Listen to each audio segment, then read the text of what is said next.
The 1900s were years of great innovation in science and medicine. All kinds of new drugs and treatments were developed and patented. All well and good for the wealthy elite who could afford them. But for the rest of Edwardian society, the hedgerow and the herb garden were still their local pharmacy.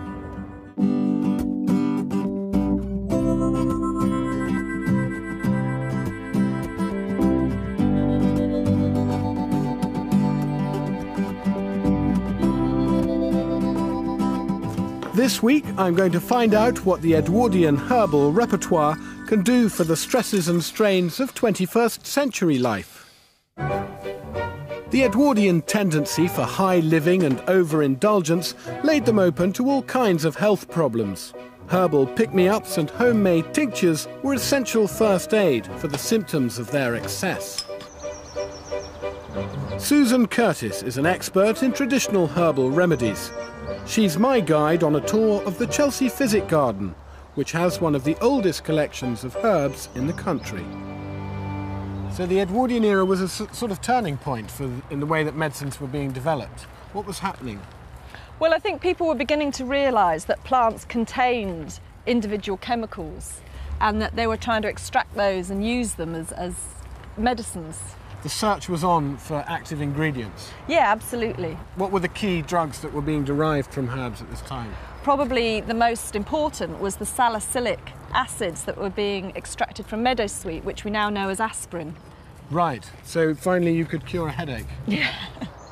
And the plants that we've got around today, they were all part of the Edwardian herbal repertoire? Oh yes, they'd have used all these herbs as medicines. Sage, for example, is a fantastic herb for sore throats. If you use it as a gargle or a mouthwash, it's really effective. So not just good with liver then? That's right. What else have we got? That's thyme. That's ordinary thyme? It is, yeah, as used in cooking. And it was used as an antiseptic herb, and also they began to extract thymol out of it, and that was used as an antiseptic in hospitals and clinics right up until the Second World War. Right. I've long been a champion of fresh herbs in the kitchen, so it's certainly cheering to find out what they can do for my body. Here's some comfrey. The common name of this is knit bone because it was used to heal fractures and broken bones. So how does a comfrey leaf heal a broken bone? Well, you can chop it and make it into a poultice and it'll penetrate through, and also you drink it internally at the same time. And it speeds up the healing process? Yeah, really effectively. Here's some peppermint, which was really popular, both as a flavouring and as a medicine. It would have been used as a kind of universal base for a lot of medicines. It smells wonderful. It throws a whole new light on herbs when you stop thinking about them as how they might flavour your fish. My Edwardian playhouse has a herb garden, and Susan's come to get me started on my own herbal medicine cabinet. So with this fistful of peppermint, I need never go to the chemist for an indigestion cure again. That's right. We can make a tincture from this to keep in the cupboard all winter, and then you just take the tincture every time you need a digestive tonic. The first thing is to cut the herb, just roughly. It doesn't need to be chopped too fine. I love the word tincture. It sounds so much more friendly than pill or medicine or tablet. Stalks can go in as well, or do I need to sort them out? That's right, yes, the whole thing can go in. There's essential oils in the peppermint that are partly what have the antispasmodic and digestive properties, yeah. Now you just pop that into a kiln jar. And these were really popular medicinal things with the Edwardians, were they? I mean, almost everyone would have had tinctures in the medicine cabinet and known what to do with them. Yeah, the housekeeper would have known properties of a number of different tinctures and how to use them. Now you pour on about 50% of the purest alcohol you can get. Which is, I've got some vodka, is that all right? Yeah, that's fine. It does seem a little bit odd to be curing indigestion with about a third of a bottle of vodka, but if you say so. The vodka acts as a preservative, and the tincture's made by mixing it with an equal quantity of plain water. Right up to the top so no air can get in and spoil it, really. That's it. And then you just seal the lid down. And really? Put that somewhere to stand for 3 weeks. Well, it looks a lot more appetising than a chalky tablet. Another very useful remedy, made exactly the same way, uses caraway seeds. Like peppermint, it also aids digestion, and so the two together are a real belt and braces job for all those lavish Edwardian feasts. It's like a caraway snowstorm. It's lovely. Lastly, in my herbal first aid kit, a tincture made from dried wood betony, traditionally used to treat a condition apparently widespread among Edwardian ladies, hysteria. Hysterical Edwardian women always being calmed down with some tincture or other, weren't they? That is the story, yes. Maybe it was the corsets that did it. Do you think it was the men? Because they were just so irritated. After a few weeks infusing, the tinctures should be strained and they'll keep for a year. So, next time indigestion is driving me to hysteria, a few drops of these in a glass of water should see me right. At this time of year, every garden is awash with weeds, but some of them are far from useless. So in the summer months, what's really great is you can just come out into the garden and find some herbs. Absolutely. And you found some already. And here's a perfect example. This is cleavers. Ah, the sticky stuff. Yes, the sticky stuff, that's right. The country name is Sticky Willy, actually, because it sticks to you. Ah, and that's why. And that's why. Got your back. And what can Sticky Willy do for me? This is a fantastic skin purifier and blood purifier. It's said if you drink it morning and night for a month, it'll make your skin so beautiful, everyone will fall in love with you. Is that a promise? Oh, definitely. Well, let's pick a very large bunch of that. If everybody I met fell in love with me, life would get very complicated, wouldn't it? Yeah, but you might enjoy it. To make an infusion, simply pour hot water onto the fresh leaves. Allow to infuse for a minute or two. Drink as required. Sit back and wait for people to swoon at your feet. It smells vegetable-y. Yeah. Tastes quite spinachy. It's good though. It's not bad, is it? Every day for a month. Yeah, I think the actual key is that you have to drink nothing else. Oh really? But cleaver's tea That's for a bit a of a month. tough assignment. That's quite a challenge. The leafy plants of the English herb garden were one part of the Edwardian medical repertoire, but imported spices also played a vital role.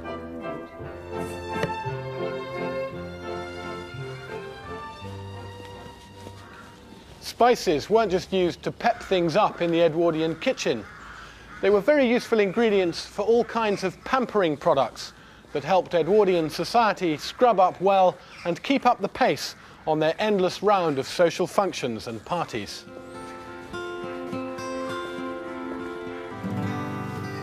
I've come back to the Rose Apothecary in Haworth to ask Caroline Rose what role spices might play in my new health drive. What have we got here? Nutmeg? Cloves, coriander seeds. So normal kitchen spices, really. Ordinary culinary spices. But what did the Edwardians used to do with them once they got them out of the kitchen? Cloves were used for toothache, for example. Ginger, cinnamon, nutmeg are also very, very good digestives. The fantastic thing about all of these spices is their amazing fragrance, and they last and last. They're fantastic for the linen cupboard particularly. And what have you got in here? Mustard, very useful. Powdered mustard. God, That's it's quite strong particularly stuff. useful medicinally. So they've been used for hundreds of years as a medicinal bath for colds, flu, aches and pains. The traditional mustard bath would actually just have been common mustard and possibly some kitchen salt as well, but we make a version that has other ingredients in it just to give it a more interesting fragrance, because the scent of mustard, as you just found out, actually isn't very pleasant. I'm actually about to make up a batch now, so if you'd like to give me a hand. I'd love to. The mustard bath is made with a base of bicarbonate of soda. Put the mustard bath in next. Right. How much? Similar amount? A couple of level scoops. So does every good apothecary have a cement mixer? It's the best tool for the job, actually. Next up is some borax, which acts as a water softener. That's it. Now we're ready for the oils. A blend of eucalyptus, pine and thyme invigorates tired limbs, as well as masking the rather overpowering smell of the mustard powder. Smells incredible. To cover that up, just to stop the powder from escaping. Ready to switch on. Press the button. Press the button. And after mixing for a good 20 minutes, the mustard bath is ready to be put to the test.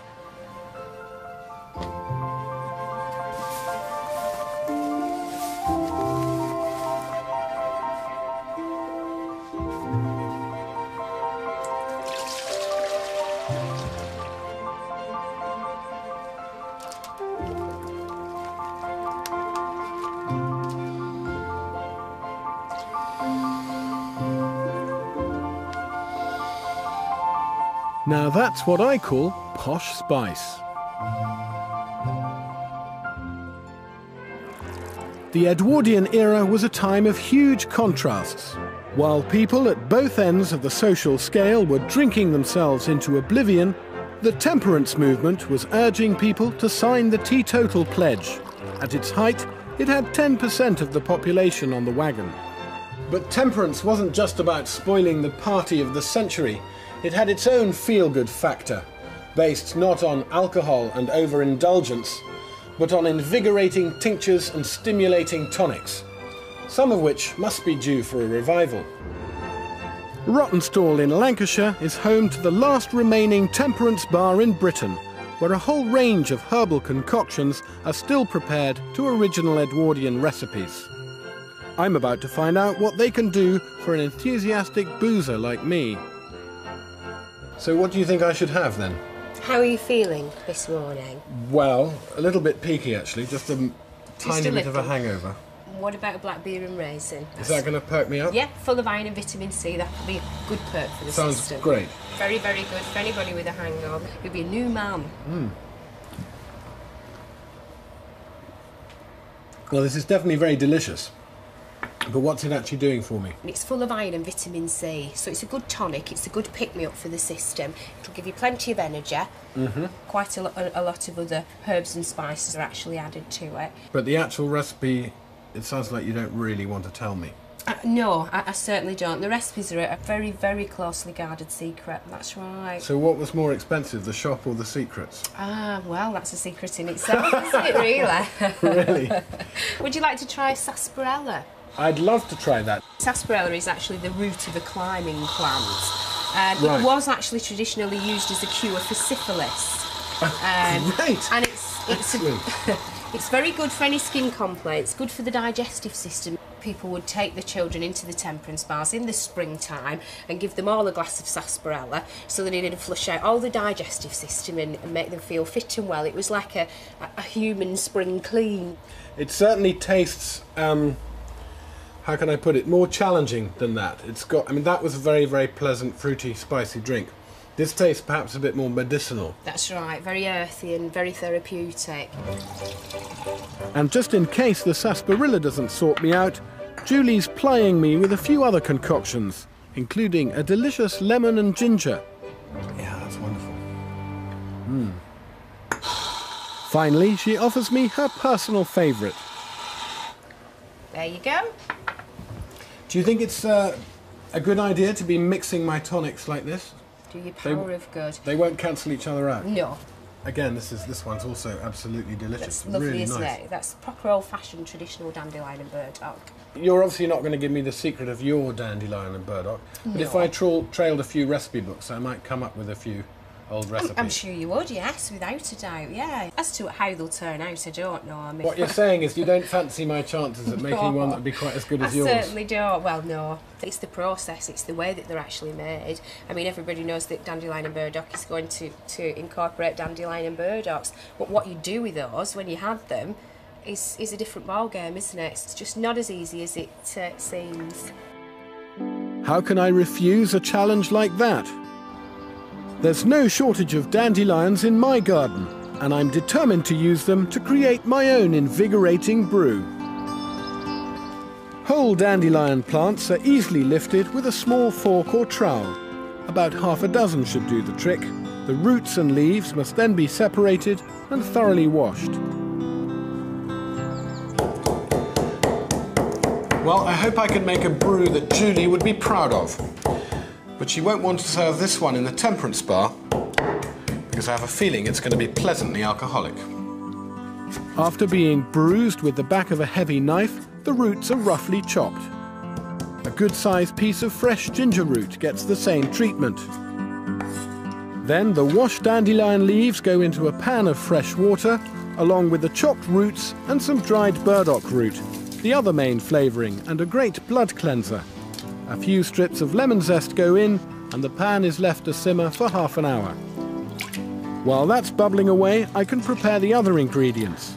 Some lemon juice, demerara sugar, and a little muscovado sugar for a deep colour and a rich molasses taste. Tartaric acid helps to stabilise the brew. Then the hot liquor from the dandelion and burdock is strained in and stirred to dissolve the sugar. Finally, a sprinkling of dried brewer's yeast gets the whole fermentation process started. The mixture rests in a warm, dark place for about a week, then it can be racked off into bottles with a siphon and a good suck. And a week after that, it's ready to drink.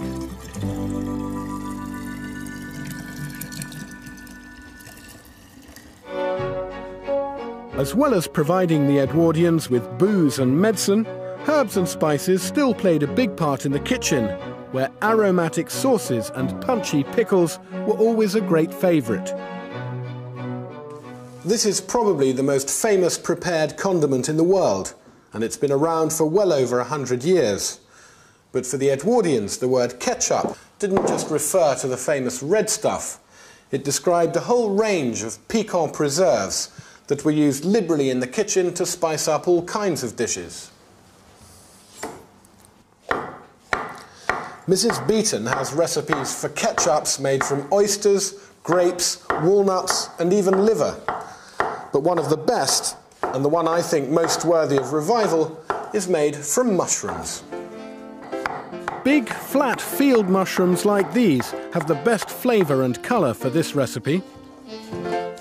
The finely chopped mushrooms are put into a sizzling pan, along with some sliced shallots and plenty of garlic. A few bay leaves are tucked in, and it's left to simmer until the mushrooms have sweated out all their liquid. Then the highly flavoured juice is pressed and squeezed out by any means possible.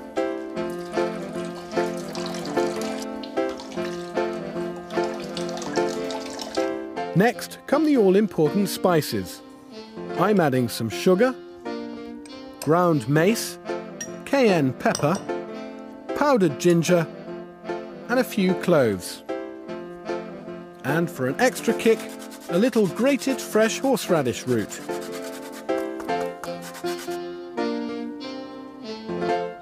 Then a couple of tablespoons of cider vinegar and finally some salt and pepper.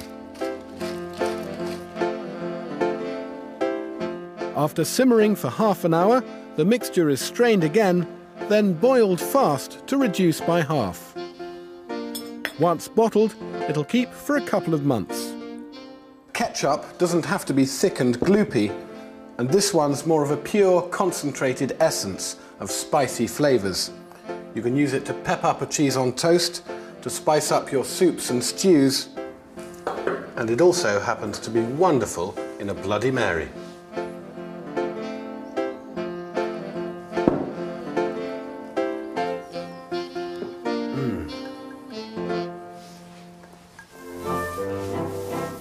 It wasn't just people who relied on herbs and spices. Their four-legged friends felt the benefits too. Holistic vet Mark Elliott uses herbal remedies alongside other complementary medicines in his West Sussex practice. Even in a modern context, many of these treatments are administered much as they would have been by the Edwardians. When I set up the practice, it was to incorporate the best of all the different types of medicines, using what seemed appropriate. And if you were an Edwardian vet, how important would the herbal spectrum of treatments have been for you? They would source a lot of their medicines from the hedgerows and from the woods. Quite often you'll find that the herbs that are growing in the woodlands will be relevant to the illnesses of the time of year. Today, I tend to use things like bladderwrack, which is a type of seaweed for thyroid conditions. We use a lot of hawthorn berry, in a tincture for mild cardiac disorders. And if we go back to Edwardian times, that would have been available as perhaps hawthorn wine. Chickweed we still use quite extensively as a topical cream for eczema and sore skin. It's a marvellous anti-inflammatory. We had a goat with mastitis, and we actually gave it some willow bark to chew in his pen because of the anti-inflammatory aspects of willow bark. We also put nettles in to act as a mild diuretic and to take down some of the sort of hot inflammation in in the udder. We use no antibiotics or more modern drugs at all. So in fact, you treated that goat almost exactly as an Edwardian might have treated it 100 years ago. Absolutely, yeah. So do you think there might be quite a lot of stuff around here right now that would be useful for you? Yeah, definitely. Let's go and have a look.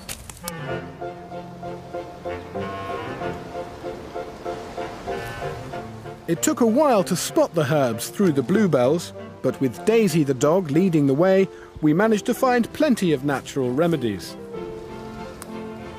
Chickweed, a few primrose leaves, and some plantain. All ingredients that Mark uses regularly in his surgery.